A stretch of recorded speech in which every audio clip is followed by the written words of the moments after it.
Hello, everyone, and welcome to episode number 60, the final episode of the Unofficial Rogue Company Podcast, BROGUCAST. I'm here with Co-Reed. I'm here with Dirt Lord. I'm here with Garbo. And I'm here with Griffin. And this is was the Rogue Company Podcast, bringing you all the news that you need to know about Rogue Company. So, It isn't much anymore. Yeah. Whoa. So we're going to start off here. So basically, if you go to the Rogue Company website, right? So if you type in roguecompany.com and you go there, it'll take you here. But the news page is June the 20th. It doesn't work. Any of the other websites that you go to takes you to the Epic Store. But for some reason, the developers felt the need to start publishing the patch notes on the Steam page. So you're going to have the website's redirecting to Epic, a website that still exists because it needs to, so you can link your account and everything. But nothing that is going to send you to the Steam page unless you type in Rogue Company Steam page, and then you'll have to search for it. And I've never read the breakdown on Steam, but I like this. Join 20 plus million players in Rogue Company, the ultimate third-person tactical action shooter. Is there 20 plus million people playing this game? No. Not even close. It should say join the 20 plus million players who downloaded Rogue Company. But, and then decided that it wasn't for them. But to be fair, it's got 22,000 reviews, mostly positive, right? So, it's fine. So if you scroll down here to recent events and announcements, this is where the updates will be. And if you go to view all, it'll take you to all the updates that they've published on Steam. I'm sure that a lot of the updates aren't published on Steam, especially a lot of the older updates whenever things were like, don't put the mythic crates in the demolition. I'm sure that stuff isn't in here. This is their way of basically scrubbing the internet, at least I feel, scrubbing the internet of information, right? That's what it feels like anyway. I don't know for certain. That's just what it feels like. So, 3.5 update, Bounce House update, came out Tuesday, October the 3rd. Greetings, Rogues. Today we are releasing the Bounce House update to add some silly fun to the weekends while bringing up some Rogues balance and fine-tuning weapons. As previously shared, we've extended some content like the rank season and the event pass out until later this year, when we plan to do a larger update. This will include a new event pass, additional balance adjustments, and the refresh of a map missing in action. We're excited to share more as we get closer to that update. Until then, let's bounce into the current changes. The new LTM Bounce House. This weekend-only mode features Rogue Company. It's not even the weekend, right? Mm-mm. Okay, I wanted to make sure that I'm actually streaming on the right day right now, You're doing the right thing. So the weekend-only mode features Rogue Company in a more arcadey, less punishing light. Players take significantly less damage from all sources. Rogues are equipped with impact grenades that knock back enemies on an ultra-short cooldown and a baseball bat that will yeet your opponents off the map. This map features King of the Hill on rooftops. Unique abilities and other weapons are disabled in this game mode. For the launch of the update, Bounce House will be live during the initial week. Good luck staying on the point. So I'm assuming that this is going to play up until Sunday, Monday morning, something like that. And then they'll disable it. And then every weekend, this is going to be the new LTM that's going to be in the game. All right. We played it. What do you guys think about it?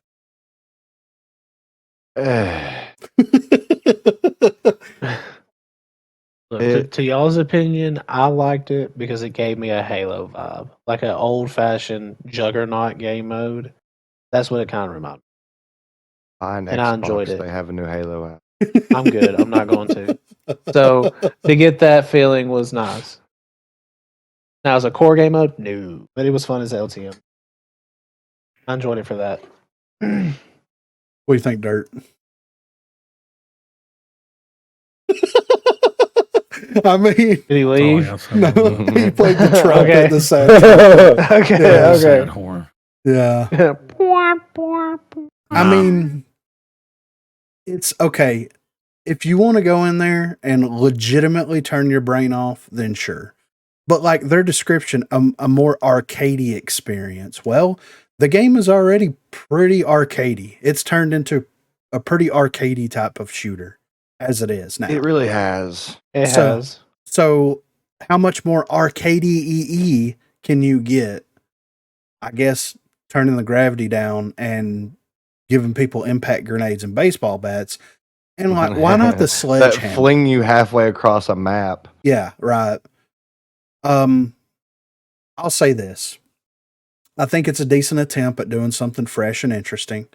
I think that when there's other better limited time modes that we've had in the past, it just falls incredibly short in a massive way. I would have much rather played Sabotage or Assault or Yeah. any of those LTMs, even the snipers only mode. I would have much rather have done something like that other than playing Bounce House, because we've got 45 LTM mode. Like, I think for real, legitimately, I think Bounce House is 30 LTMs that they've made for Rogue Company. And the only ones that we ever see is Battle Zone, Dodgeball, King of the Hill, and Extraction. Those are the only ones that we see on a somewhat consistent basis. Bring some of the other ones back. I would love to have a weekend where it's Assault or Countdown or Sabotage or whatever. Insert whatever it is here. I think that your core player base, the people that are continuing to play and continuing to give you money whenever there's something to actually purchase, would have a much better experience and be more receptive to something like that. That's just my opinion on it. So let's get into the balance changes. I'm going to read the little asides here for these, by the way. And we'll just tackle them one at a time. Fixer. As if Fixer hasn't been changed enough in Rogue Company. We've got more Fixer changes. So Fixer, this is the aside. Fixer has been struggling with win rate for an extended period of time. When he's not used as a direct counter to high armor foes, his kit struggles to keep up. These changes are directed at increasing his general utility in matchups against a broad set of rogues. The dramatic change to his smoke grenade cooldown should give him a much stronger ability as a defender to hold down lanes and stall pushes, and give him a higher chance at being able to achieve his full kit synergy in single life game mode. So they reduced the ability cooldown from 45 to 35 seconds. They took padded steps away and gave him crack shot at the epic level, and they reduced the cooldown for cluster smoke from 60 down to 20 seconds. Thoughts? I hate the fact they gave him crack shot. Like, I'm tired of him just having changes. Like, the man was fine. I don't know why people are having issues with his win rate. I didn't have issues with him. He's really strong. Like, he is so strong. And now he's broke again. He's literally broke. Yeah. He's There's a one-shotting character with the that they've Devo broken. and the D3 multiple times. Like, they've done so much to him over time, man. I thought he was really strong, like Garbo said. Before, I used him all the time. Used him with the tier or with the full body. Used him with any number of DMRs, and he always did well. Yeah. And I'm shit at this game. I still did well. Well, this is my personal take, my personal opinion on the Fixer changes. He's the only rogue in the game that has snipers and DMRs, right? Yeah. The majority of the player base plays with controller, right? I've played with controller. The aim assist does not feel good at anything outside of 30 meters. You're going to excel at using Fixer outside of 30 meters because of the DMRs and the sniper rifle. If the snipers didn't have aim assist when you scoped them in, how many people would realistically run the sniper rifles? So I think that the biggest problem that they're having with Fixer is something that I made a video on a couple of weeks ago about having like a dynamic aim assist system in the game where you actually feel the benefits of running a DMR over running an SMG or an assault rifle. You have to close the gap. A lot of people have to close gaps to be able to be beneficial with those rogues. And whenever you close those gaps with something that only has one that's a semi-automatic weapon, then it's just you're buffing Fixer for a lot of the player base that on the off chance that they hit a headshot or a body shot with the DMR that does a high amount of damage. Whenever you give those changes to a mouse and keyboard player or to a player at a very, very, very high level, like the competitive players, what's going to happen with them? Wreck. It should be trickle down balance. It shouldn't be trying to balance rogues into relevancy. And that's what they're trying to do with Fixer. You want to increase Fixer's win rate automatically? Get rid of DMRs and give him an assault rifle. That'll increase his win rate by at least 60%. Yeah. I mean, legitimately. You could take the ability to do extra damage with his ability and give him an assault rifle, and his win rate will immediately start to rise. It's the fact that he has DMRs and he has snipers. That's why his win rate's so low, at least from my perspective. And giving him a 20-second cooldown on something that can legitimately block 50% of the map, and you can throw it every 20 seconds. You buy Energizer, you get it every 18 seconds. So we're going to make it an absolute miserable experience for your team. Because they're going to be shooting at somebody, and you're just going to be like, smoke grenade, smoke grenade, smoke grenade, and you're not going to be able to see anything. That's wild. This is a step in the wrong direction for Fixer, in my opinion. We've been through this before. Understatement. Yeah, we've been through this before. We've been through all these Fixer changes.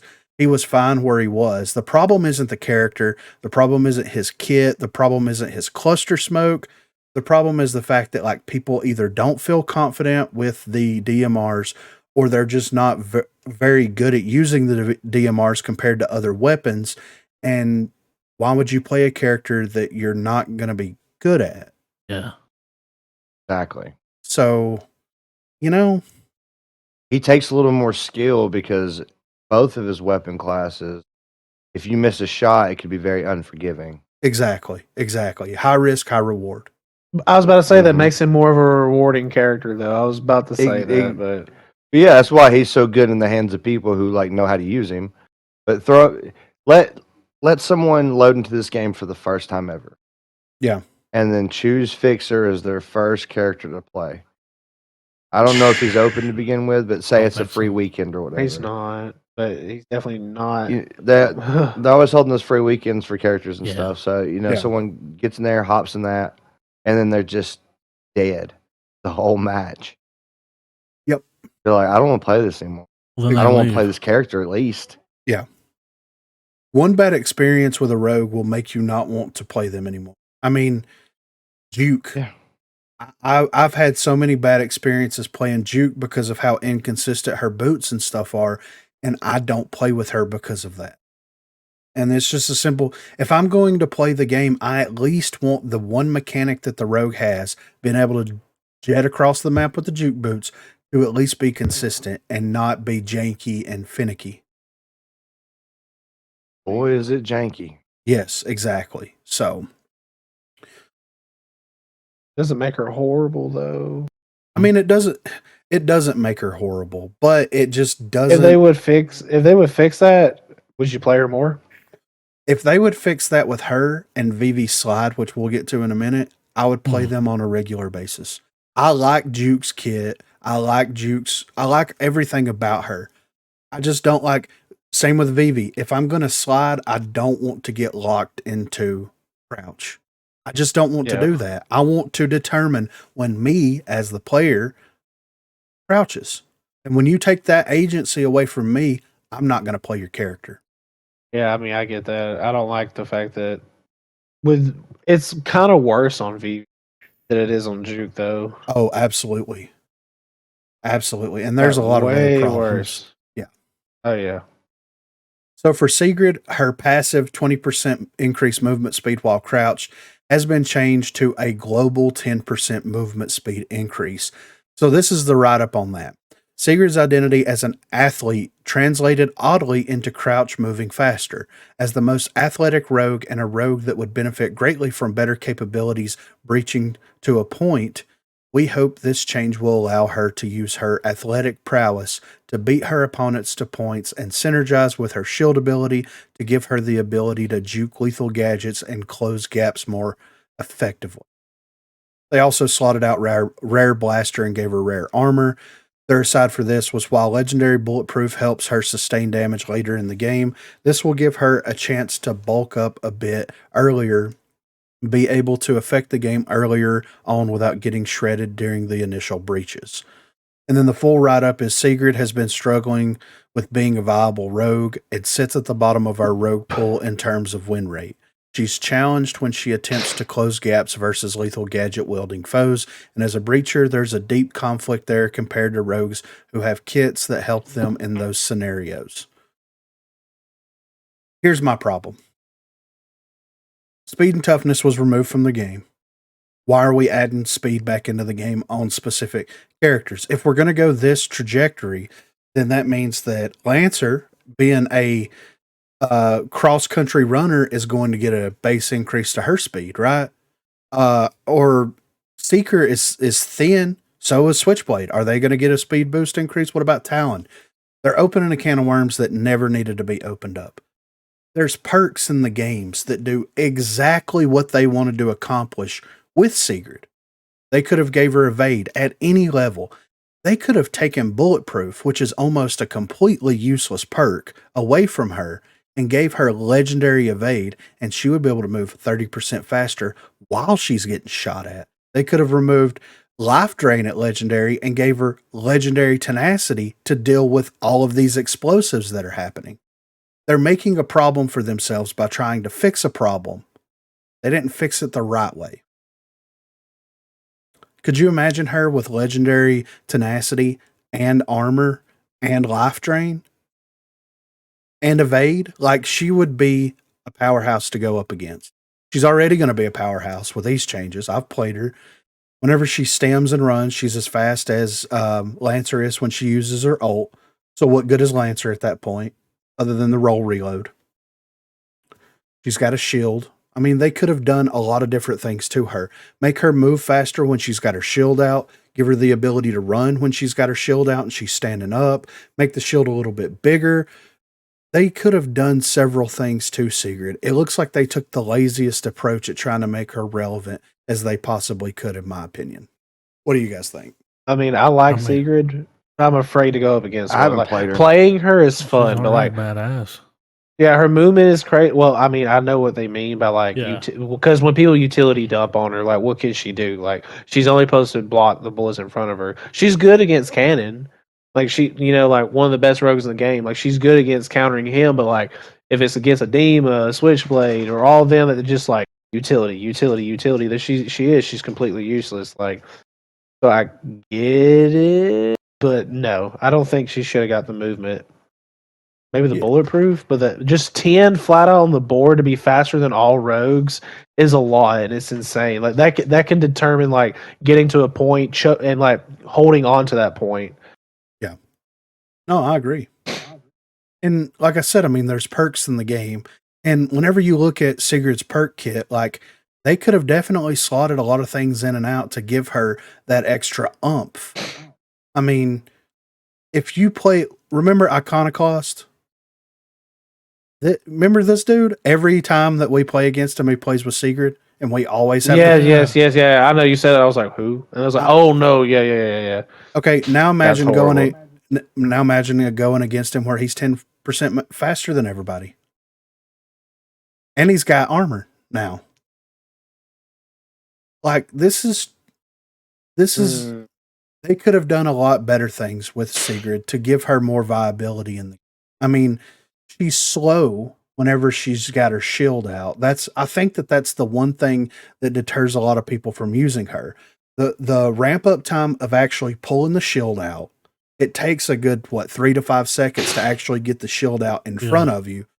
That's enough time to get burnt down. You could be at full health and you would get burnt down in that time frame.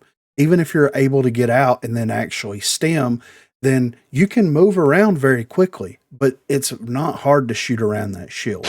You can shoot above it. You can shoot the feet. You can shoot. They could have done other things to the character to make her more more lethal and to make her more of a breacher character. And like she has stems.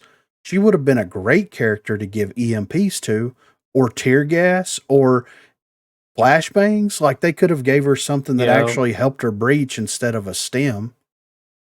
I mean, they could have gave her 2 lethal gadgets like they did Dima. Like Dima's got 3. Whenever you compare Sigrid, that's a breacher, to Dima, that's a breacher, who are you going to pick? I mean, so I think that this is a misguided step. I think that the intent and the reasoning is there. They should have just swapped her perks up. That's and if they wanted to make her more, whatever she is whenever she's moving around and all that kind of stuff, they could have changed the shield up. They could have changed how she moves around and navigates the environment whenever her shield is actually up.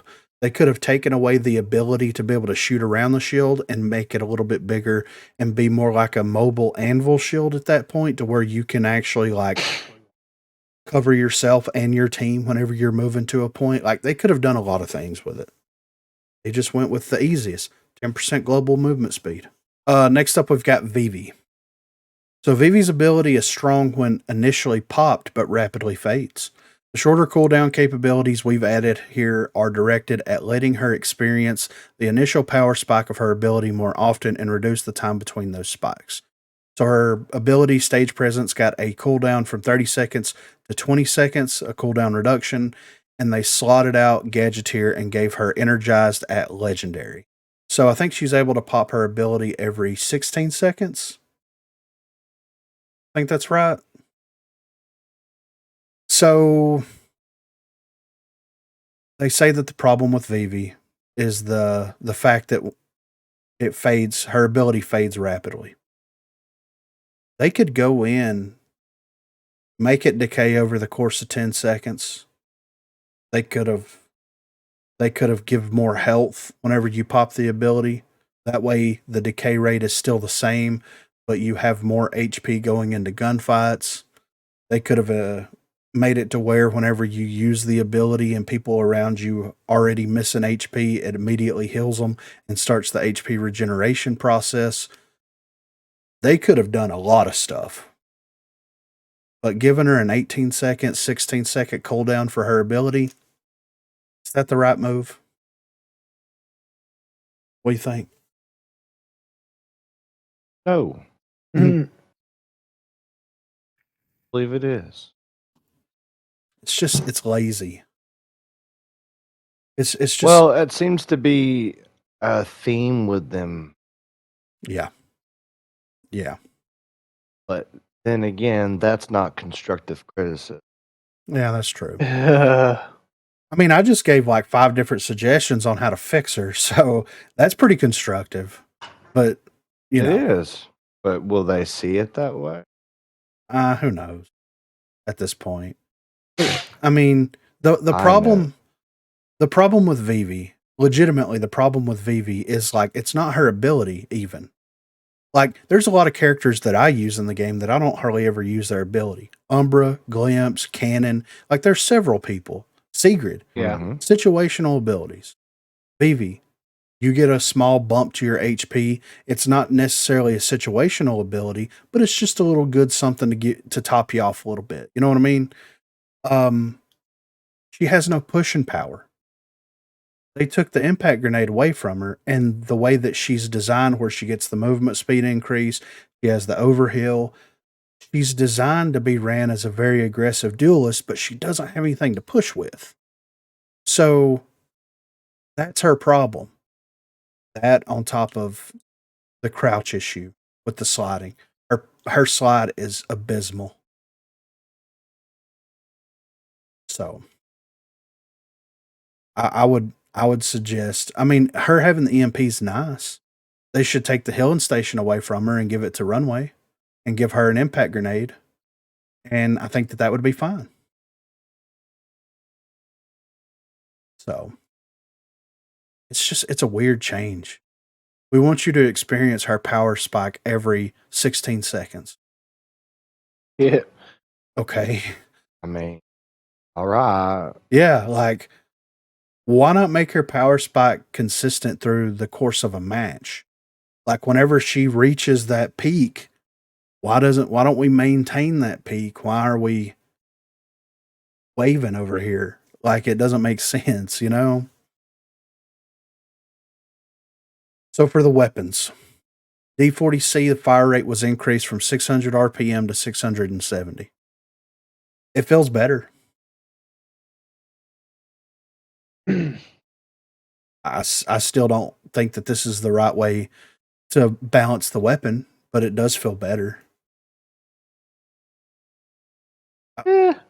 I've seen a lot of people. I mean, I've seen a lot of people use it. I mean, it doesn't feel bad. It's effective. Like, yeah, I mean, it works, and you can feel it run smoother, but like, it's still not enough. I feel like they should change it in a different way. That it's weird whenever you play a weapon for 3 years with the same fire rate, and then they just drop the fire rate off completely.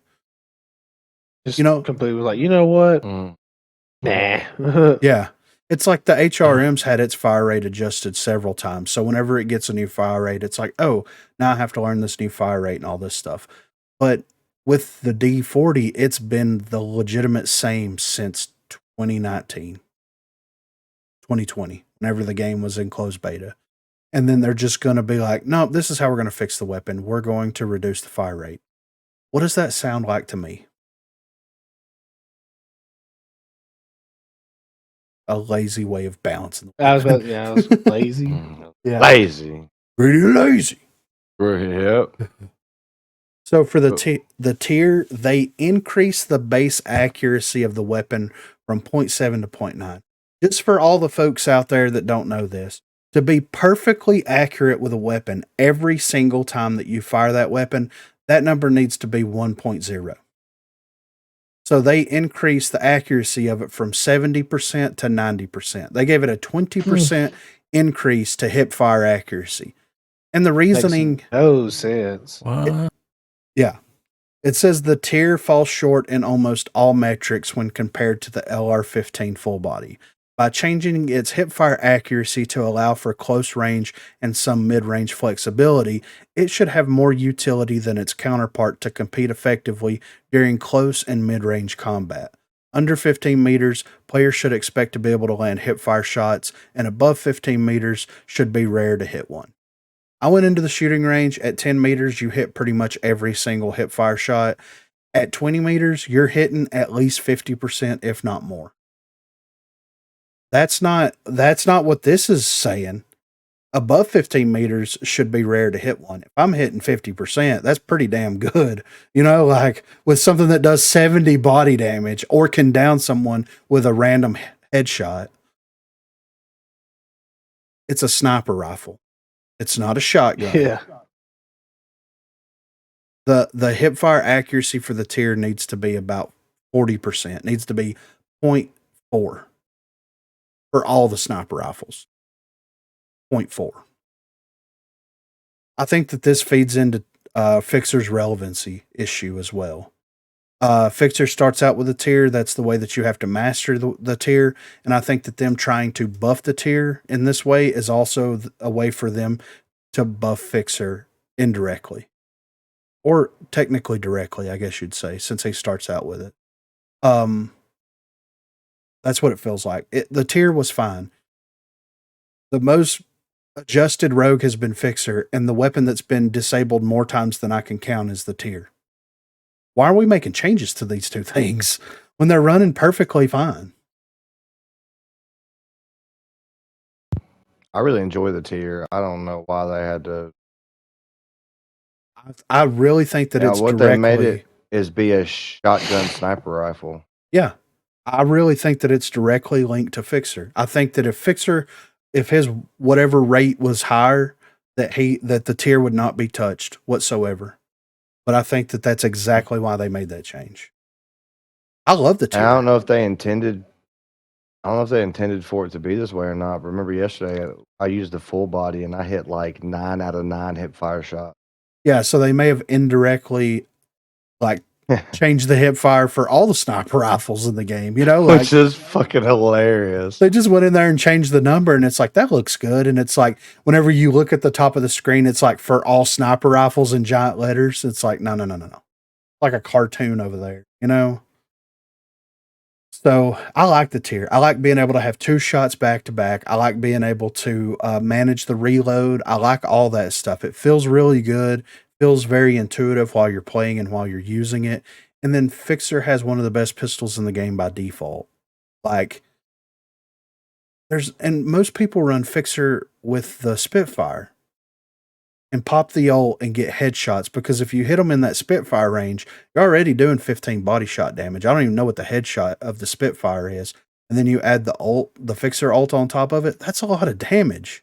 So if you're going to like increase the hip fire of the tier, then make it to where you can't use a pistol while you're using the tier. Then it makes sense. But you have a pistol. What good is a pistol if you're buffing the weapon to make it hip fire down someone in 15 meters or less? That's insane. Yeah. The devotion. Let's talk about the devotion for a second. Mm-hmm. The devotion struggles compared to peers in the DMR category. This is a first attempt at bringing up its viability. We will be monitoring the effects of this change and looking to continue to buff it if it remains a less viable option. Headshot damage went from 80 to 86, and body shot damage went from 47 to 49. So if you have legendary crack shot and you shoot someone anywhere on the map, if you upgrade the devotion all the way, it does 99 damage. You pop the Fixer ult, it does 114 damage. And one taps anybody that has less than 114 health.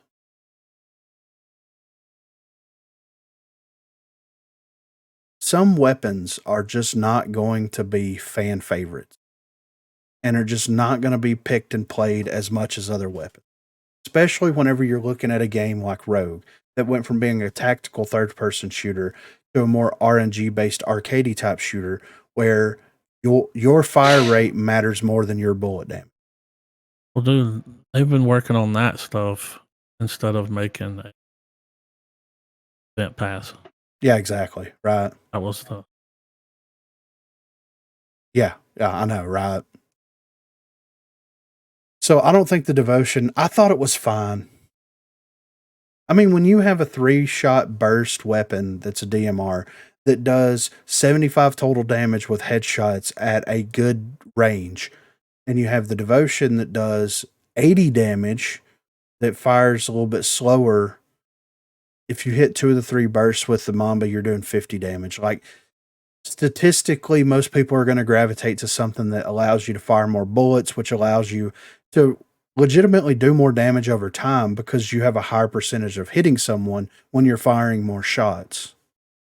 Not saying that they need to buff the devotion's fire rate or anything, because I think the fire rate on it's fine for the damage that it did, but why are we breaking this weapon again? Like, the Fixer devotion thing was right when Jared came into the picture, and that got taken down pretty quickly because of how broken it was in ranked and higher tiers of play, like we were talking about earlier, and they decided that they wanted to do something about that. So why are we bringing up old news? Why are we bringing up old updates over here? I don't know. I don't think this is going to stick around for too long. Yeah. I really don't. Doesn't sound like it will. 99 damage just with legendary crack shot. That's insane. Just make it do 100 damage. Make it a sniper rifle that doesn't scope at that point. That's crazy. The S12 Tactical, so the initial fall off range, 8 to 15 meters, they buff the base accuracy from 70% up to 80%. So for the S12, this weapon can't hit as hard or fire as fast as some peers. So to help give it a relative strength, we are buffing its mid-range damage. So the 8 to 15, the initial fall off range, is going to be doing 80% of total damage now as opposed to 70%. So you can 2-tap someone at 20 meters with the S12 Tactical. You hit someone in the head at 20 meters with the S12 Tactical, it does 60 damage, which is crazy for a shotgun at 20 meters to do 60 damage to anybody. Oh, it hits hard. Yeah. I don't think that was like the right move. I think that if they wanted to buff the S12 Tactical and make it a little bit more viable, and it's like mid-range, which is weird to talk about mid-range damage for a shotgun. You know what I mean? But if they wanted to buff it, they could have just extended that first fall off from 8 meters up to 10 meters, and then they could have made it 10 to 17 meters, be that middle ground there. Like they could have fixed it in that way.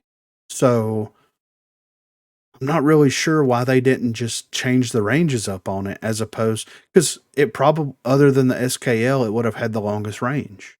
So I don't know. This feels like another one of those uninspired changes, to say the least. So let's talk about There hasn't been much about this game that felt inspired in a while, man. Bounce House, dude. That's inspiration. They're like, hey, we're gonna look at Divine Knockout and put it in Rogue. Yeah, right. Which is basically what happened there. I want my Tim the Tapman skin then, if that's the case. That's what I'm saying, dude. Yeah. Fucking Anvil needs a Tim skin. Yeah, like get him in here, like let's make it happen. Little weird chibi looking Tim running around in Rogue Company. It's like, what is happening? Waffles are better than pancakes. No, pancakes are better. I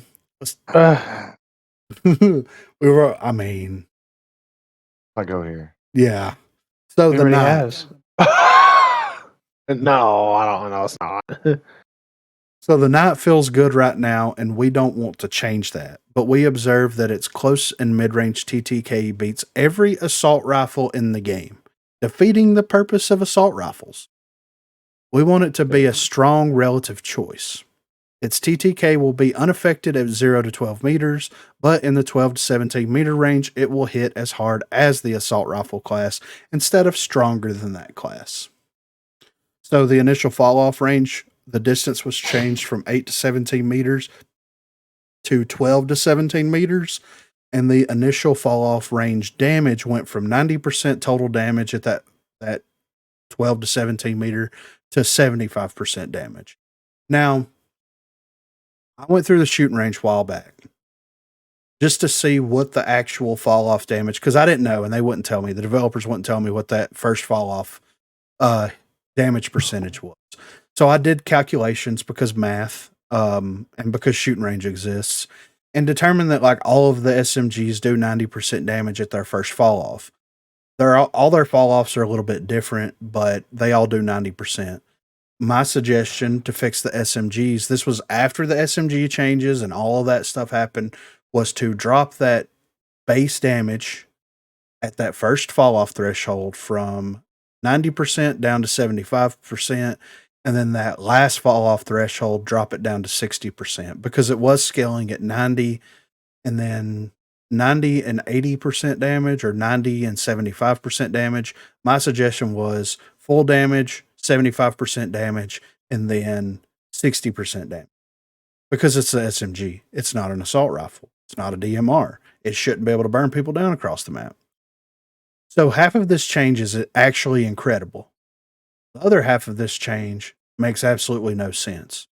They increased the range of it from 8 to 12 meters. So they gave it 4 extra meters where you're going to be doing full damage. The Knight excels in close gunfights. It can still be beat by other weapons like the Objection. Even the Boyers can beat it. Like there's other weapons, shotguns definitely. There's other weapons that can beat it. Why are we bouncing the Knight around what the assault rifles are doing? I don't understand that logic, first of all. And second of all, why are we increasing the range of it? They should have left the range 8 to 17 meters. They should have dropped that down. I mean, from 8 to 17 meters, you would be doing, 14 or 16 body damage? Like in that in that first with it before the fall offs hit, you're doing like 22 body damage per shot, and then you're doing like what 26 headshot damage per shot or 32 headshot damage, something like that. Why do we need to like have a crazy amount of damage at that mid range? It's an SMG, so I feel like they buffed it because a lot of your gunfights are going to happen within that 12-meter range. A lot of people are saying that it got nerfed. What do you guys think? Do y'all think it was a buff? Do y'all think it was a nerf? How do y'all feel about this? I'm considering it a buff. Seems like one. I have hit my shots more accurately. I still don't like it though because like it shoots slow, and so at the end of the day, they're just faster and more hard hitting weapons like the Sahara and the HRMs. That's my bad. The No, Knight no. is a complete buff to me. I mean, 'Cause I've been using the shit. I love it. And I've not lost a single. Yeah. I lost. Sorry. no. You're fine. You're fine. It's just like it's perfect. It would be perfect if they would have just kept the ranges the same. If they went into the SMGs right now, all of them across the board, and adjusted that first fall off threshold from 90% total damage per shot down to 75% total damage per shot, and then adjusted that last fall off to 60% or 65% damage, the SMGs would be perfectly balanced. They would exist where SMGs need to exist. They wouldn't be outperforming other weapons in the game. They would still lose at those ranges that they are meant to be losing at. It would force players to have to play the game a little bit differently because of that change. Like it would shake the game up in a very substantial way. But The only time I feel like I'm at a disadvantage with any of the SMG when I'm at like DMR range. yeah, and like most of the people that you're using with SMGs have evade or something else to help close that gap, and you can just kind of bob and weave, you know? Exactly. That's the whole issue is that anytime I'm mid to close range, I'm gonna win every spots, especially if it's something like LMPX or the Knight at this. Yeah.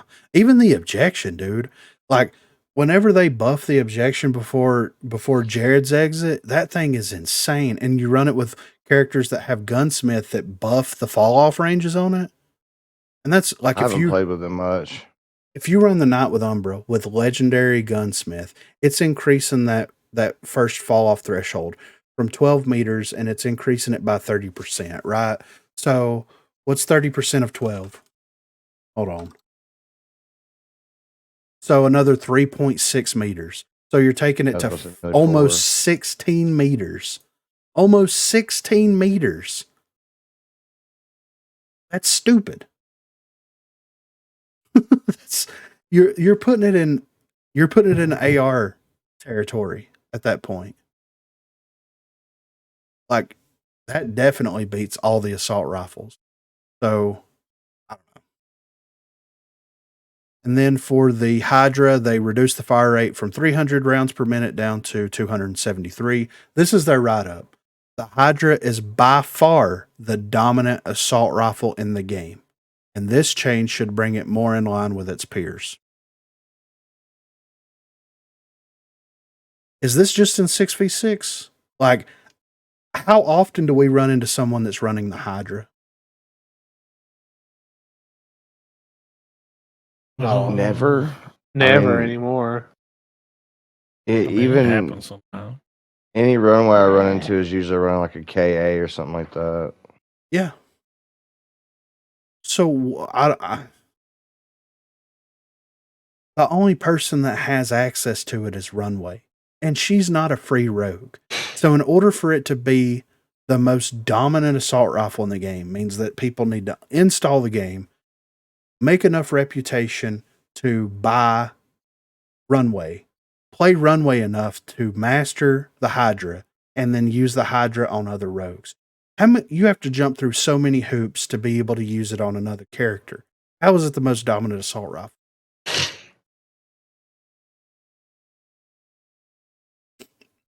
But this is a low-key buff too, right?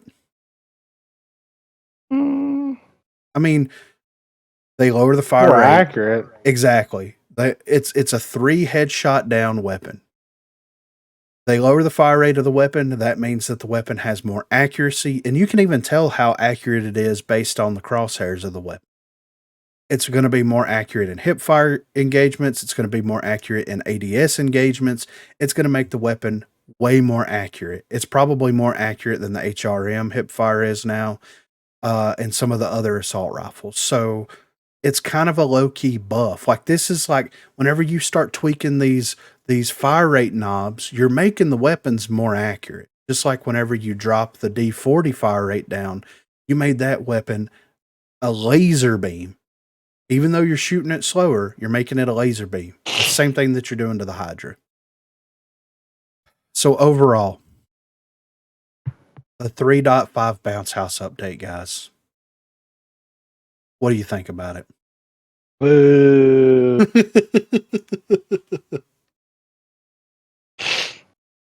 I'm very upset with the fixer. I don't care for some of the changes. Again, the whole movement speed with Secret, I don't agree with. Yeah, it kind of feels like a big FU. After We extending, got a direction. well, after You know how we want to do this. Sorry. They extended the battle pass out, or the event pass or whatever. They did all of this stuff, and then they're like, oh, there's going to be another update. There's going to be another this. There's going to be another that. And then this update comes out, and it's like, dude, we're buffing all these things that were broken in the past. And the reason why they weren't, like, the changes weren't kept was because they were broken. So, like, why are we retreading the same territory here? You know? I don't get it. And like this, think about this, everybody. This is the first legitimate, 110% legitimate Evil Mojo update. This wasn't in the pipeline. Yeah. This wasn't something that they were working on. I mean, they were working on Rhodey for almost a year before they released her. So this wasn't anything that was in the pipeline. This wasn't anything that was ready to come out. This wasn't, this wasn't any of that stuff. This is the first Evil Mojo update.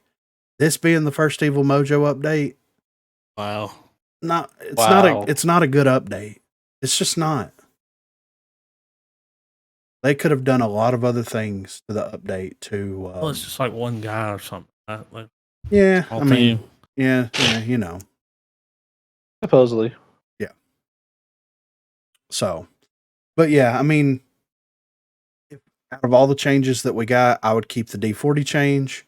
I would keep half of the night change, and that's it. I would revert every single thing.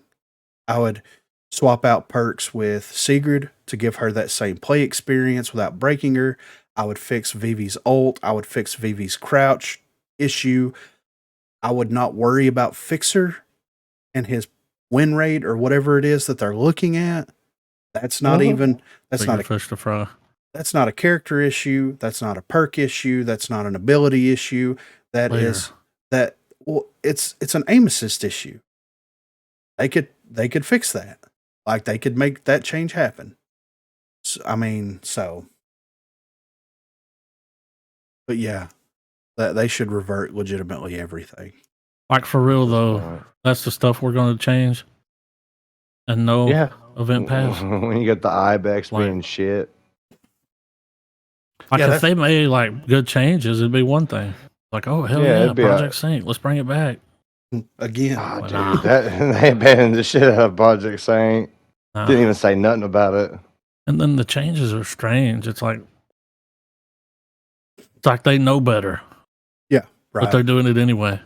Yeah. Well, it's weird they made all these gun changes to guns that I felt were doing pretty good, but you get the Ibex is completely underperforming. Ibex. I love it. Yeah, I don't know, man. It's a shit gun. Yeah. Well, let's make Sigrid fast. I might have like 3 kills with it. I used it like once and was like, no. Yeah, right. They gave her speed and toughness. Yeah. Like, here's some armor. You're faster. Congratulations. Yeah, that's what they did.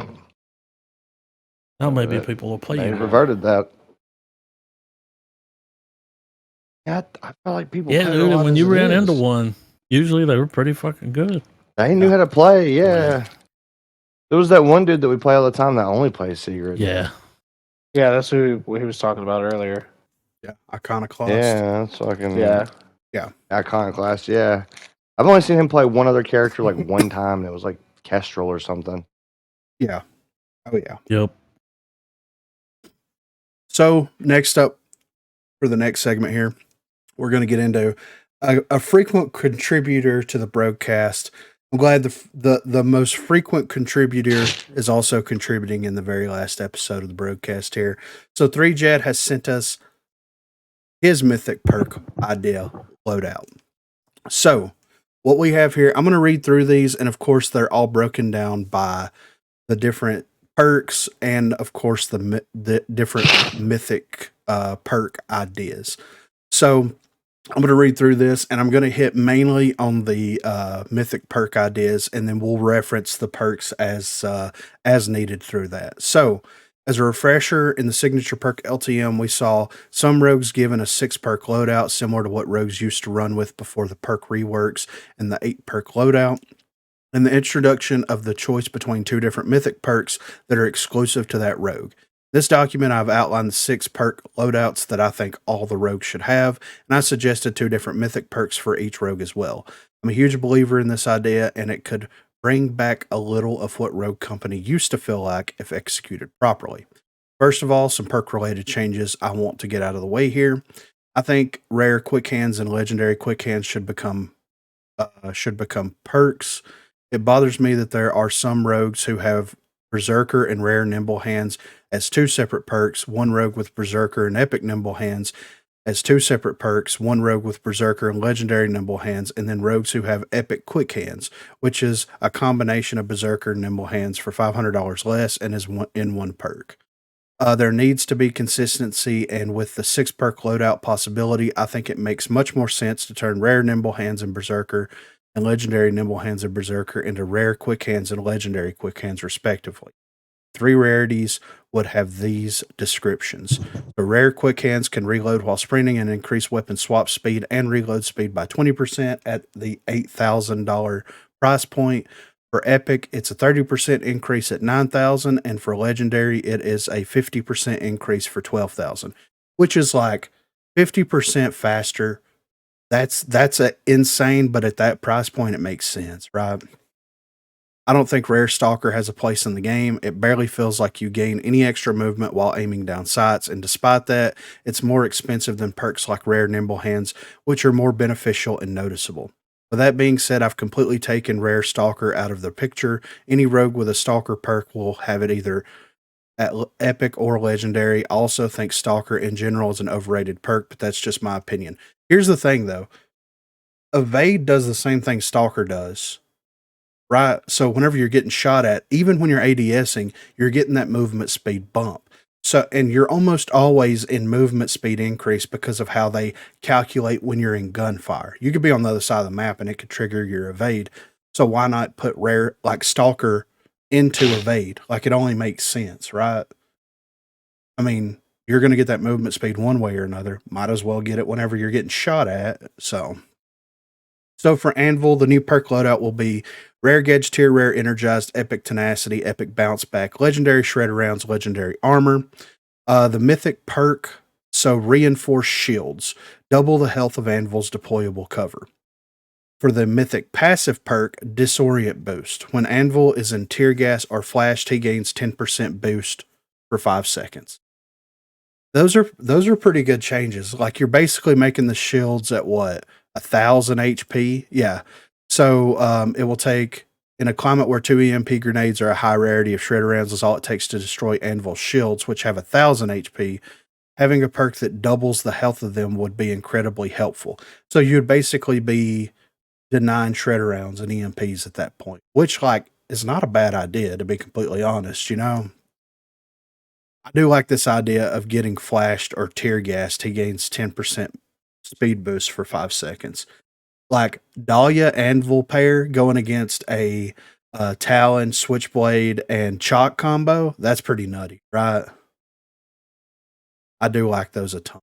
I think that those are both very, very incredible Mythic perk ideas. So for cannon, he would have rare shredder rounds, rare blaster, epic tenacity, epic armor, legendary bulletproof, legendary life drain. So for the mythic ability perk, lightweight barrel, allow cannon to mantle and crouch with his Gatling gun. We're bringing it back, baby. That would be amazing. For his mythic passive perk, bandolier, increase the chance that cannon's conflict connoisseur activates on each hit by 10%. It might be more like up it by 25%. I mean, I don't even know if it has a percentage applied to it at this point, because you just randomly get ammo back whenever you're shooting someone. It doesn't feel like there's any consistency there. So, Like but yeah, D&D dice roll. exactly right. Am I going to get some ammo back? I don't know. But I do like the lightweight barrel, being able to mantle and crouch with a Gatling gun again. I mean, and you got to keep in mind, these perks are going to be at like 15,000, 20,000 to be able to purchase them. If we're looking at what the original intention behind Mythic Perks are, I'd pay 20,000 to be able to crouch with cannon again. I wouldn't buy a weapon. Yeah. I would fast track this Mythic Perk immediately and just wreck everybody that ever existed ever. Yep. For Chalk, rare Berserker, rare Gadgeteer, epic Replenish, epic Life Drain, legendary Energized, legendary Tenacity.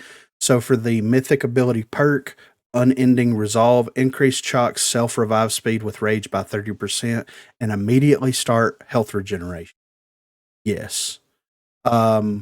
Mythic ability perk 2, Unrelenting Aggression, halves the rate at which Chalk's bonus health from rage ticks down. I like that. So you can either get yourself up faster whenever you go down, or you can pop it before you go down and the decay rate is halved. So it caters to both Chalk playstyles of saving it for whenever you go down or using it for a push. And like once you make the push and whatever health you have left over in single life game modes is still going to be like, if there's any left, is still going to be kind of a wasted thing. Like not necessarily a wasted thing, but it's going to tick away, right? So being able to have it to where it ticks down slower, you can pop it further away, maybe be able to get the jump on them without running straight in there yelling at them. You know what I mean? So for Dahlia, rare Tenacity, rare Evade, epic Quick Hands, epic Energized, legendary Lifeline, and legendary Bounce Back. So for the mythic ability perk High Frequency, Dahlia's range for Link revives expands to 50 meters. And for the passive perk Swift and Selfless, Dahlia revives grant the teammate and herself a 10% speed boost for 5 seconds. I mean, being able to heal someone with Dahlia at 50 meters, that would be very amazing. And I do like this. Grants the teammate and herself 10% speed boost for 5 seconds. So like whenever you revive someone, hold on. Mythic perk's something I've always wanted to try on Dahlia, essentially giving her very own passive that's more support-like. Swift and Selfless is a speed version of Saint's passive. Rather than granting healing to both the reviver and the revived, speed is granted. So whenever you revive someone, it just gives you a 10% speed boost, which is like, I mean, it's useful, especially in that situation where you can run in, hand res somebody, and then it pops that speed boost, and both of you can get out with her smoke grenades. That's a pretty good synergy right there. I like that a lot. For Dallas, rare armor, rare quick hands, epic stalker, epic bounce back, legendary spotter, legendary crack shot.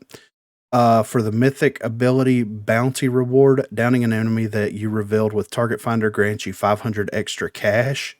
I like that. And for the passive perk, patient payoff, activating recharge grants Dallas 30 overheal, only applicable on full health. The 500 extra cash would be great. Being able to kind of farm that out would be pretty impressive. And then activating recharge grants Dallas 30 overheal only. So if he's got to be full health, most times you're not going to get any benefits from that because you're going to be in a gunfight unless you're able to like pop them from range. You know what I mean? But yeah, I like those. I like that bounty reward a lot. Demon glitch has already been covered. So glimpse, rare hunter, rare tracker rounds, epic evade, epic padded steps, legendary restock, and legendary life drain. So for the mythic ability perk, disruptive camo, any enemy within less than 10 meters of glimpse while camouflage is active experiences an EMP effect. Goes away once she comes out of camouflage or out of the 10-meter range. And the mythic passive perk, telepathic senses. When glimpse detects a nearby enemy with her passive ability Slidey, it also reveals them on the mini. I really like both of those. Being able to glimpse, like go invisible and then EMP the enemy, like it gives them the EMP effect until you unglimpse. Yeah. That's nutty. You know what that sounds like? Sledgehammer. Because you can't EMP her. You can't hack her. You can't do any of that stuff. So, but I do like the telepathic senses, though. Whenever you pick somebody up on the mini map, it like just shows them on the, or whenever you hit them with Slidey, it shows them on the mini map for a second. That's a great Talon version of tracker rounds. Because you could slink around with glimpse and be able to make that happen. So, Juke, rare gunsmith, rare armor, epic shredder rounds, epic blaster, legendary energized, and legendary gadgeteer. So the mythic ability perk, intel drones, Juke's laser defense drones now also reveal enemies to the team for as long as the lasers are hitting them. And for the passive, battery boots adds an extra 2 charges to the juke boots and decreases charge time. That would fix the juke boot problem. That would absolutely fix if you had 5 of them, that would fix that problem 110%. But I do like this reveal one right here, where whenever it shoots, as long as it's locked on, because most people don't destroy the drones during a gunfight. It's like, it would be like a Talon dart that's targeting enemies. That would be really, really amazing. For Kestrel, rare evade, rare life drain, epic padded steps, epic energize, legendary shredder rounds, and legendary restock. So for the mythic ability perk, flashy flyers, I like that name. A little flashy flyer action. Kestrel's drones now have a flashbang effect on impact. That's insane. Mythic passive perk, assistant elims also grant 500 extra. So she would get 1,000 extra, or get 1,000 total. I mean, she would definitely have both of her perks if you grab this one first, the bonus revenue one first, and every down or assist gives you 500 extra, gives you 1,000. That adds up quick. Kestrel's drones now have a flashbang effect on impact. I do like that. So would it like remove the explosion and just give them the flashbang, or would it do both? The mythic perk encourages Kestrel to be more aggressive and allows her to be more effective in chasing down an enemy she hits with her drones. One of the most annoying things about Kestrel drones is that you can hit an enemy once, but if they have a version of tenacity, armor, or have more HP than usual, one drone feels like it does chip damage.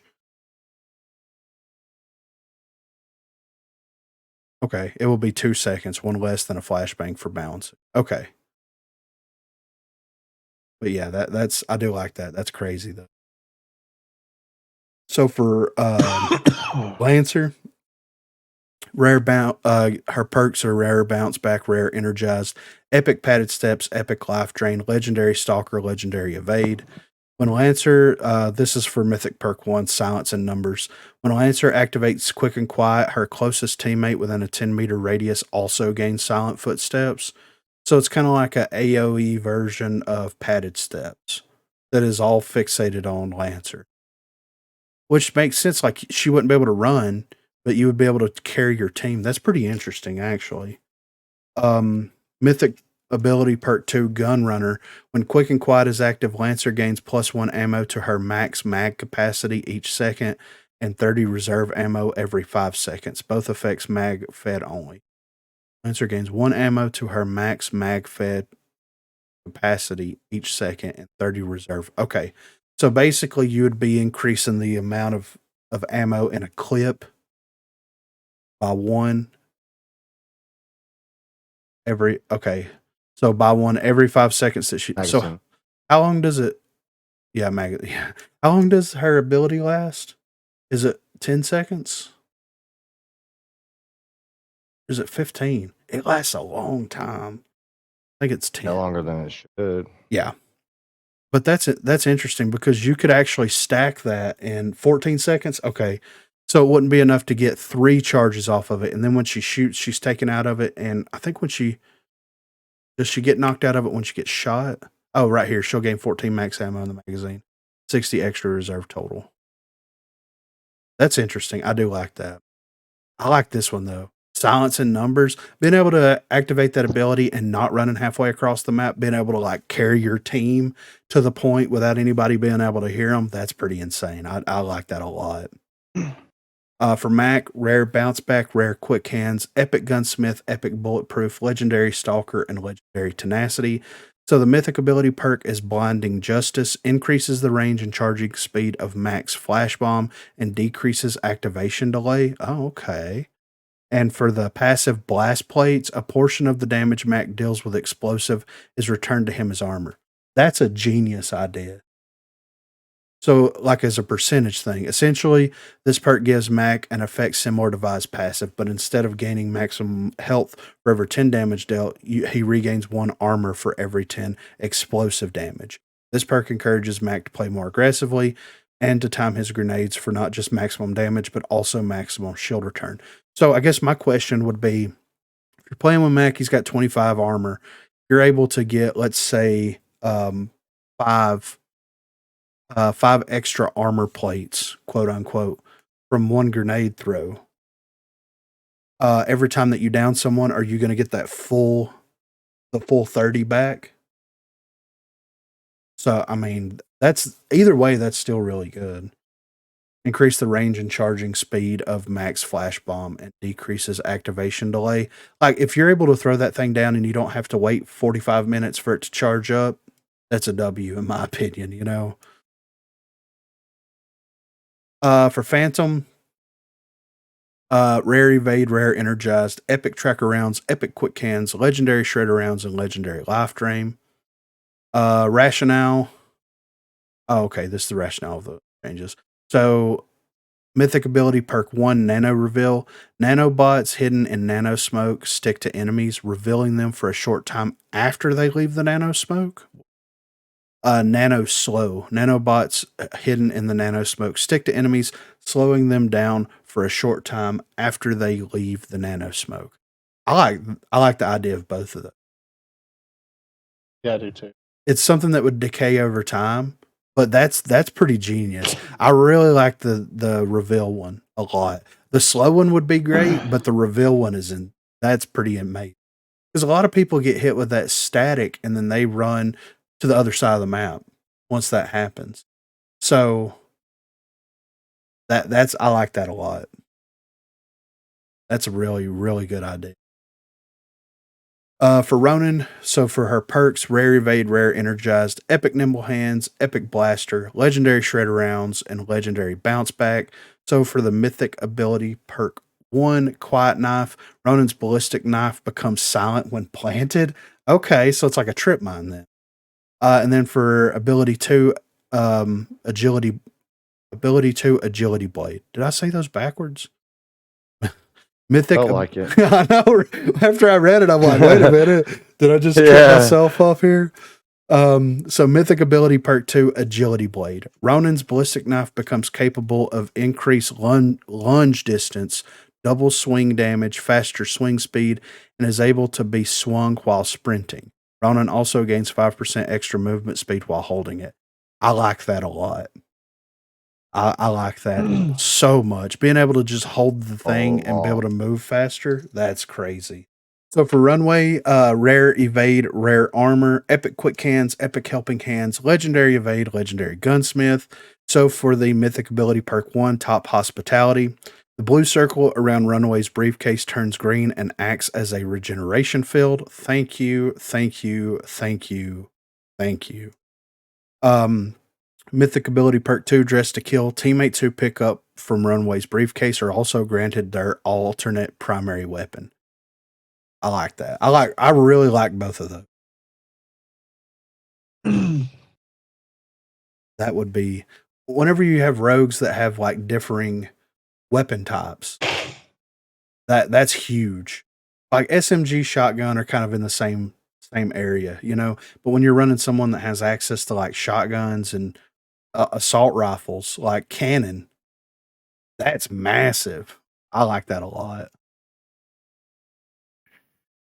So for Saint, rare Gadgeteer, rare Lifeline, epic tracker rounds, epic armor, legendary helping hands, legendary energized, mythic ability perk 1, Guardian Angel. Saint's revived drone places a dome shield around the teammate that it's reviving. Yes. Mythic passive perk Healing Touch. When revived by hand, Saint and the revived teammate gain 20 overheal. So that would put them up to 100. That would put the healed teammate up to 100, right? And then it would give Saint 20 overheal, depending on how much damage he has taken. I like that. I really like that dome shield, though. That's really cool. It's like when you're getting revived by a chick in Apex. When you're down, you got the shield out. That's Lifeline. Yeah, that's really cool. I like that a lot. Scorch, rare Gadgeteer, rare armor, epic shredder rounds, epic volatile, legendary tenacity, legendary bounce back. Oh yeah, we've already talked about this one. Right, that was in the other write-up. For Seeker, rare Gadgeteer, rare quick hands, epic stalker, epic life drain, legendary tracker rounds, legendary crack shot. Mythic ability perk 1, tear gas arrow, gives Seeker the option to shoot a tear gas arrow from his bow rather than the arrow scanner. So if you hit somebody with it, is it going to stick in them? This arrow ricochets and could hit enemies like the arrow scanner, but instead of revealing enemies, it deploys a cloud of tear gas every time it ricochets. Oh, okay. If Seeker already knows where an enemy is, whether it be because of other intel or hearing footsteps, he can choose to use a tear gas arrow and bounce it near the enemy to disorient them, allowing him to advance to get the jump on. I like that a lot. Explosive arrow gives Seeker the option to shoot an explosive arrow from his bow rather than the arrow scanner. Does not ricochet. Instead, it detonates an explosive on impact, very similar to an impact grenade. This allows Seeker to deal 50 instant damage to one or more enemies without having to bounce the arrow to hit them. It can be used like an impact grenade for crowd control, deal the last bit of damage needed to down a hidden enemy or support a teammate in downing an enemy. I think you make the explosion on this a lot bigger than the impact grenade is. I mean, it's doing 50 damage, so I think that the explosion would make sense. That's pretty good. I like that a lot because you wouldn't necessarily have to charge it. You could just basically flick the bow out and shoot it real quick, and you would be getting 50 damage to deter someone from pushing you, push someone away. Like, that's really good. I like the tear gas one a lot, but the explosive one that's some crazy stuff right there. I like that a lot. Sigrid, so rare shredder rounds, rare lifeline, epic energized, epic life drain, legendary bulletproof, legendary tenacity. So this is pre 3.5 changes. So mythic ability perk 1, fearless advance. For every 20 seconds, Sigrid's ballistic shield absorbs. For every 20 damage Sigrid's ballistic shield absorbs, its duration is extended by 1 second. I like that.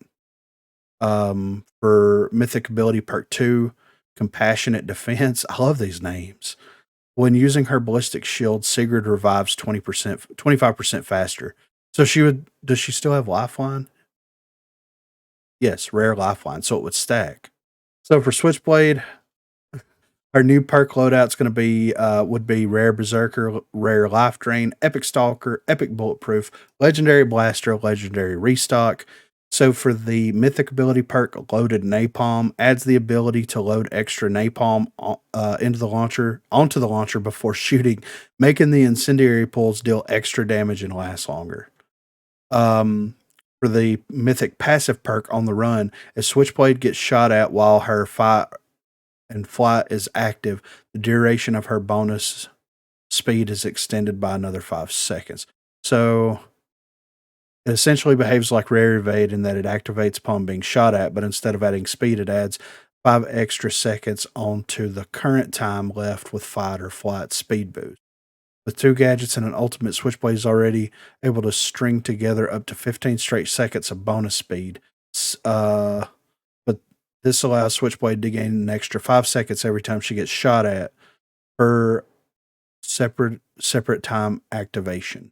A smart Switchblade player with the Mythic perk and access to our full array of gadgets and ultimate is then able to have bonus speed for a total of 30 seconds. I like that.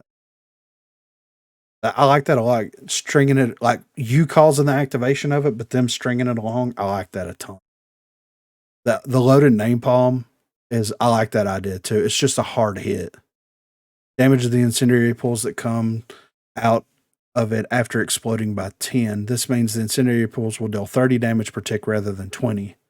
The incendiary pools themselves last an extra 3 seconds. However, the downside of using this option is that it takes Switchblade 5 seconds to load the napalm onto the rocket. So like if she pulls it out, then she goes into the animation of like rubbing it down with the napalm. Are you still multitasking? So for Talon, his new perk loadout: Rare Tracker Rounds, Rare Armor, Epic Tenacity, Epic Padded Steps, Legendary Nimble Hands, and Legendary Life Drain. So for the Mythic ability perk Hidden Claw, Talon's ability recharges 20% faster and allows him to have 2 radar darts in the field at once. For the Mythic passive perk High Magnetism, Talon's Mag Glove can pick up items from 15 meters further away and allows the Mag Gloves to pick up the bomb. I would buy this just for this last part. Pick up the bomb. Like that, yes, I do. I like both of those a lot. Having 2 radar darts, like that's, yeah. Ooh, strong. Yeah. I like that a ton. Being able to pick up 15 meters further away and the bomb, I like that. Even if you pull it through the wall, you have to drop 20K to be able to do that. You got to pick up the bomb in. I know. Fixer. So the Fixer was in the first set that 3Jed sent out. So for Trench, the new perk loadout would be Rare Tracker Rounds, Rare Gadgeteer, Epic Quick Hands, Epic Volatile, Legendary Energized, and Legendary Armor. So for the Mythic ability perk Titanium Wire, Trench's barbed wire becomes immune to melee. So it's just, well, is it still going to get destroyed by the environment? Like, is it still going to, like, when you throw it out, it just is there and then it just destroys itself? Yeah.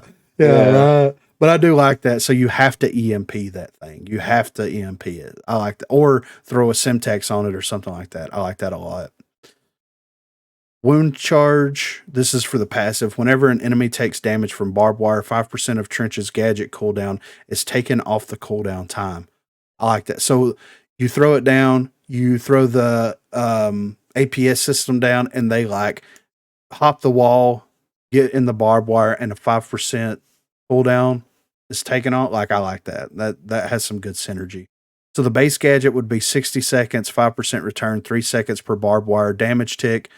Upgrade gadget, Rare Gadgeteer alone, 45-second cooldown, 5% return, 2.7 seconds per barbed wire, damage tick. Upgraded gadget, Rare Gadgeteer, 48-second cooldown, 5% return equals 2.4 seconds per barbed wire damage.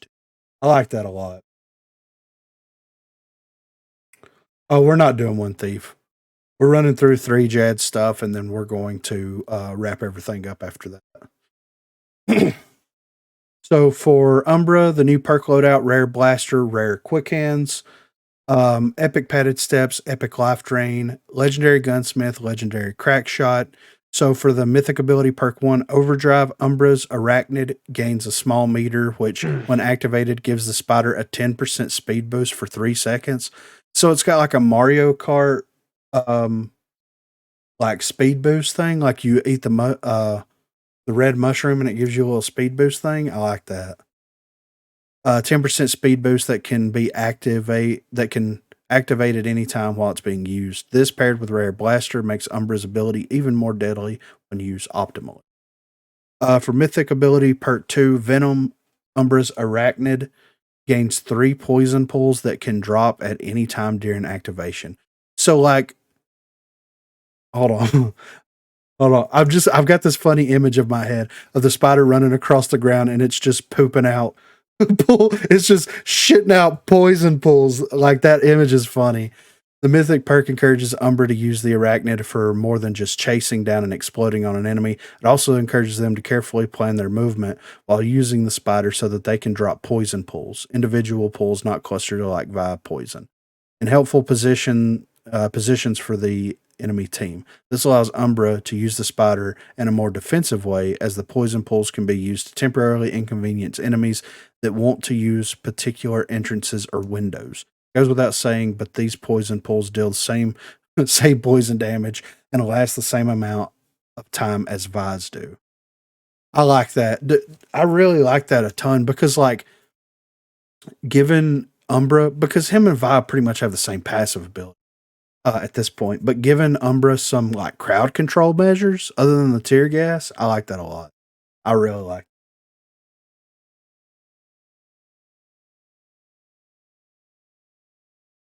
So for Vivi, Vivi was in the thing. So for Vi, Rare Tenacity, Rare Volatile, Epic Energized, Epic Bounce Back, Legendary Gunsmith, Legendary Gadgeteer. Got rid of Trekker Rounds, Rare Helping Hands, and Legendary Bulletproof, downgraded Legendary Volatile to Rare, upgraded Epic Tenacity to Rare, downgraded Epic Tenacity to Rare, geez. Upgraded Epic Gadgeteer to Legendary, upgraded Rare Energized to Epic, added Legendary Guns. That's a huge amount of perk changes. Here's a rationale. I think the other problem with Vi is that she has been able. I think the other problem with Vi has been she has too much bulk for the other things she has access to. Wanted to retool her in such a way that her main focus is zoning and using that zoning to keep herself away from immediate danger and the enemy team away from the objective. Never made sense to me that a character with so much access to zoning tools also had Epic Tenacity, Epic Bounce Back, and Legendary Bulletproof, as well as the ability to gain 25 extra max HP. The other thing that's bothered me about Vi since tiered perks, and I alluded to this when I mentioned Scorch changes, is that she deals more incendiary damage than Scorch, and also gets her incendiaries back faster. Got rid of Legendary Bulletproof, downgraded Epic Tenacity to Rare in exchange for adding Legendary Gunsmith, upgraded Epic Gadgeteer, upgraded Rare Energized to Epic. Legendary Gunsmith allows Vi to have greater optimal range for her guns, particularly her assault rifles and pistols. If any rogue should have Legendary Gunsmith, it should be a character whose role is to zone out the battlefield, as their gun can deal optimal damage at further ranges. To further add to Vi's zoning playstyle and capabilities, Gadgeteer got upgraded to Legendary, which means she gets her Incendiary Grenade back every 52 seconds and her Tear Gas every 42 seconds. Rare Energized is upgraded to Epic to allow Vi to use her Poison Clusters every 36 seconds instead of 30. Like I said before, though, I don't want Vi to deal more incendiary damage than Scorch. Downgraded Legendary Volatile to Rare. I mean, that makes sense. Vi's poison still goes up 3 per tick when Rare Volatile is bought. Incendiary Grenade damage drops from 17 to 14. This combined with Legendary Gadgeteer and the fact that Rare Volatile is 8k cheaper than is it? That's crazy. Seems like a pretty good compromise, yeah.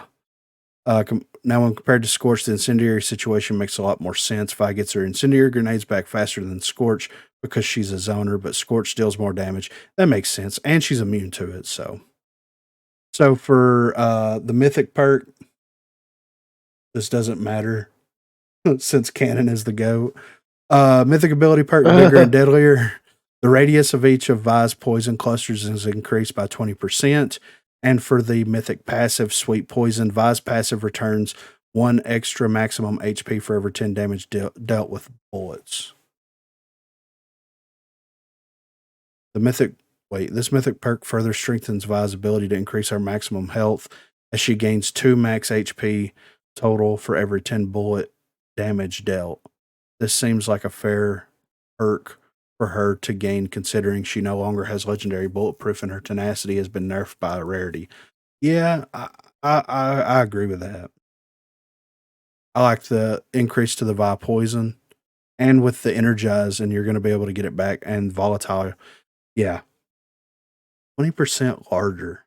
I'm trying to think of what that would look like because it's already big. I mean, you'd be able to like paint. It'd be like Splatoon. You'd be able to paint the whole thing. Document was a huge undertaking for me, but I enjoyed doing it nonetheless. Although Evil Mojo has stated that they don't want to make any drastic changes to the core of the game, I really want to see them implement changes like these, as I think it would only serve to benefit the game by further diversifying each rogue's tools and playstyles. I also strongly believe that by giving players a choice between one of 2 mythic perks would help to bring some tactical play back into the game, something that I personally think Rogue Company lost a lot of. Needs back. I wrote this document out of my sheer devotion and love for this game, so even if these changes don't get implemented, I appreciate anyone who reads or hears about my thoughts and discusses or debates on these ideas. I only wish to see the game improve from here, which I think we can all want to. I just strongly believe that these kinds of changes would be a great first step in achieving that. So, yeah, right. This is Jad or 3Jad if you prefer signing off. I like that.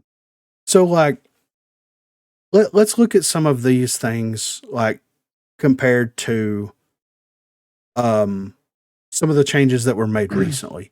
Like these are perks that you have to purchase in the game to give like these unique things, right? So like, how is this any different? Or like a 10% movement speed at base for Sigrid. I still think that is such a massive change to her, since she's the only one that gets the 10% movement speed over any of these that are here, because all of these are like balanced around the idea and the fantasy of playing a specific character and what that character is capable of doing. I understand the Sigrid thing, but it just doesn't, I don't know. I think swapping life drain and tenacity is a much more intuitive and better way to address her weakness against lethals than giving her 25 armor and better speed. She also already has stems. I believe these changes are the best way to approach the devs' concern about Sigrid's win rate. So she'd have Shredder Rounds rare, Lifeline rare, Epic Energize, Epic Life Drain, Legendary Bulletproof, Legendary Tenacity. I mean, that's not a bad change at all with the perks. And like, Bulletproof, it doesn't feel like it does enough. It doesn't feel like it has enough of a substantial damage negation. Whenever she has a shield already, like, I don't know. I've just got to where I don't really purchase Bulletproof all that much. I did when speed and toughness was kind of a thing, and there was already a reduction. You could stack it, but with this, it's like, I don't know. But I really like this, all these ideas. There's some incredible ideas in here, and I absolutely love it. So the document will be, here's what I'm going to do.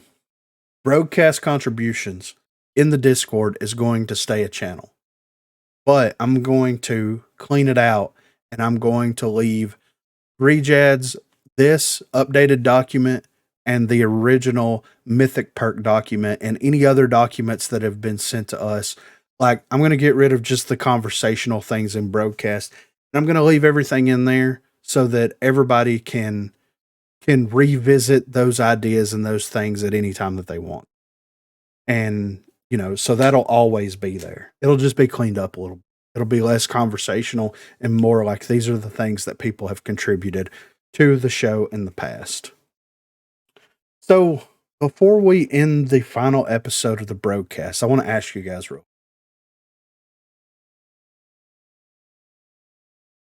As of right now, with the 3.5 bounce house update, because I mean, in the future, I'm still going to be playing Rogue. I'm still going to be releasing content on it.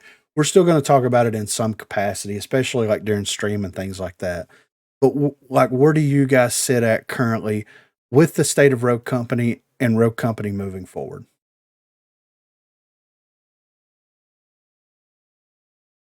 Are you talking to us? Yes. Mhm. Yeah. I mean, Yeah. I'll keep I'm playing. just waiting man. for somebody to take the lead. I'll play. I ain't happy. I only play because y'all play, and it's Oh. gonna remain that way. That haven't impressed me. I enjoy the game for what it is, and I mean, I have always enjoyed it since we started playing with it. But have I slowed down playing it? Yes. It's still enjoyable, but not like it's not the same. If that makes sense, like it's not the same type of. Well, it's not what we bought into, right? It's definitely not what it was. Yeah. What it can be. Yeah. Like we know what it can be, you know. And you said it earlier, like way that you're saying it was arcadey, and like that's probably the best way to put it. Is like it's just became very arcadey. It's not very like strategical anymore. It's not really thought out anymore. It's just like what is the next best thing that Right. we can get people to play the game. Whether it's a good change for the game, whether it's a needed change for the game, whether it's a wanted change for the game, they don't do that. They just do what they feel is going to make more people come into the game at the end of the day, and that's a shame. Yeah. Because yes, we do want more people to come to the game, absolutely. But if you can't fix the core fundamentals of the game, like all the normal stuff, like characters not even able to activate their C4s, C4s immediately on cooldowns, like as soon as you buy their perks, like there's just a lot of like dumb things that shouldn't be in the game that they just bat away with. But let's fix Fixer for the 287th time. Right. It's just it's that dumb shit. Yeah.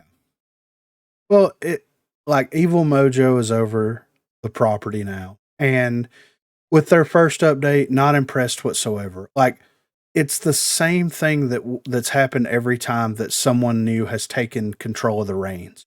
Let's reintroduce all these problems and have people complain about these problems because they're not going to get addressed for a while. And then they're going to have to spend time rolling some of those changes back because of how unbalanced everything is. It was just like, it's just one of those things where it's like, why are we going through the motions again? We've been through these motions with 4 or 5 different lead designers at this point now. I mean, we've done the same thing over and over again. Bounce House is like, the game mode itself is like, okay, they're thinking outside the box a little bit. So like that, okay, you're thinking outside the box there. That's fine. But like, why are we not thinking outside the box? And I guess you could chalk some of that up. Well, we make a hipfire sniper rifle. And it's like, yeah, but that's not going to really be all that well balanced. You got to think outside the box, but you got to think about the reality of the situation and how it's going to be played and the execution of it. I think if they can get whoever's leading the charge can get their mind wrapped around the idea of like, we can do cool and fun, interesting things and shake things up from time to time, and also not unbalance the game completely,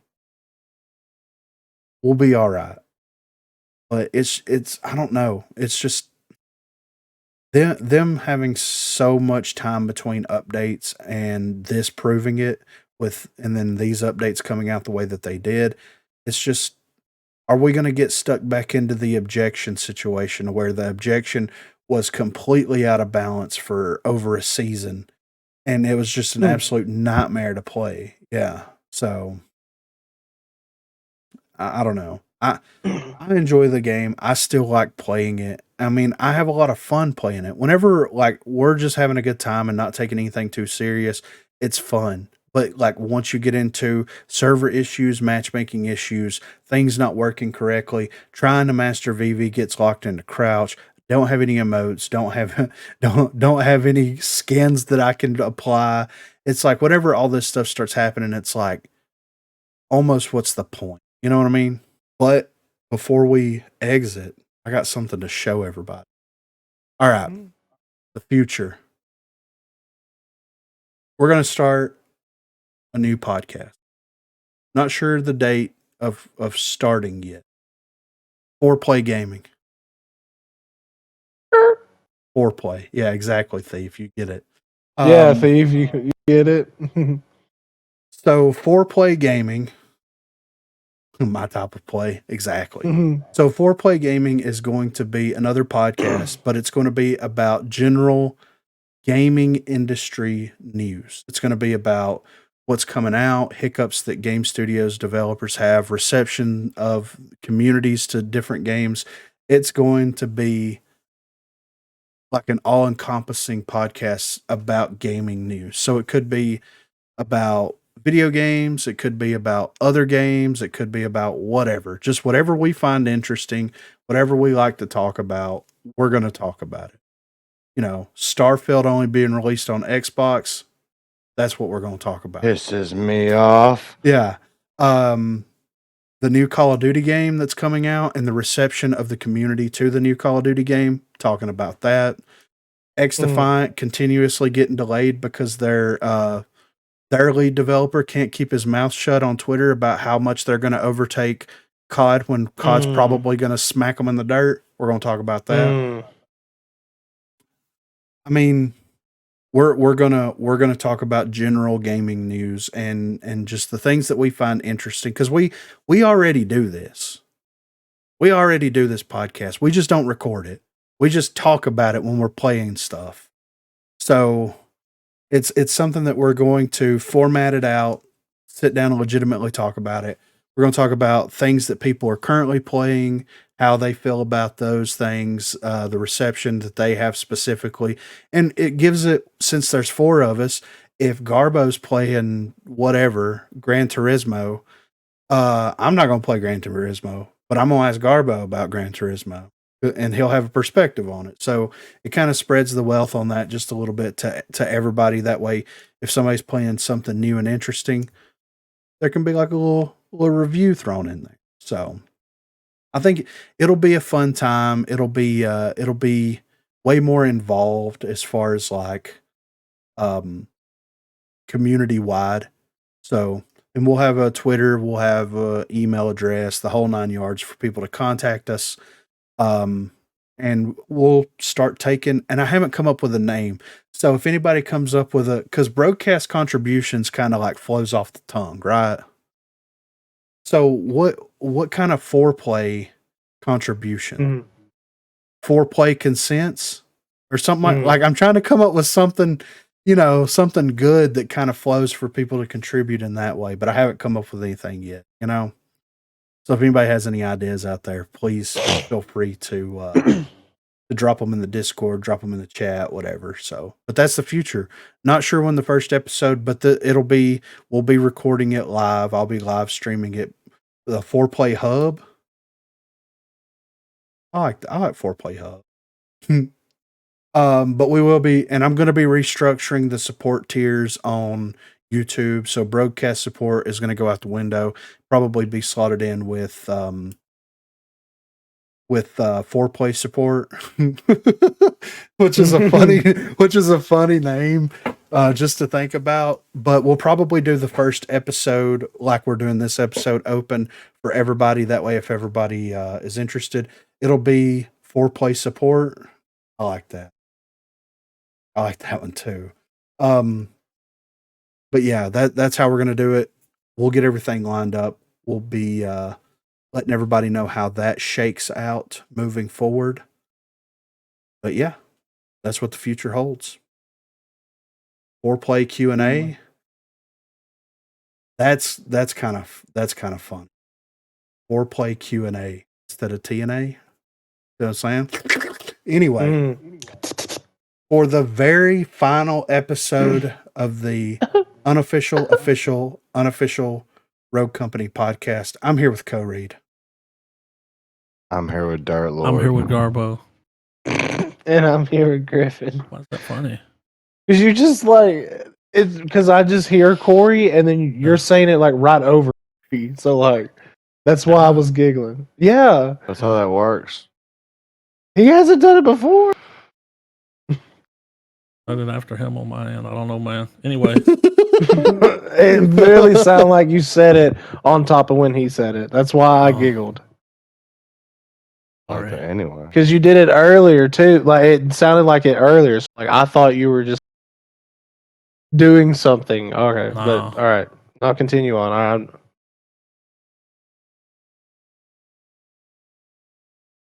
Did you say I'm here with Griffin? Yes, I did. He did. Oh, okay. Because I was just sitting here like, what? No, he totally It did. just Okay. Dirt Lord threw me I just off. got I said it, lost but in the Dirt whole Lord got conversation there. But thank you guys so much for listening. Thank you guys so much for watching. Thank you for the support. Over 60 episodes. We've been doing an episode every 2 weeks up until this episode. For 60 episodes, that's amazing. For a game that's produced by Hi-Rez that got 20 million downloads at some point. So thank you guys so much for all of the contributions, all the support, all the conversations that sparked from it. And I hope to see everybody back on Foreplay because it's going to get steamy.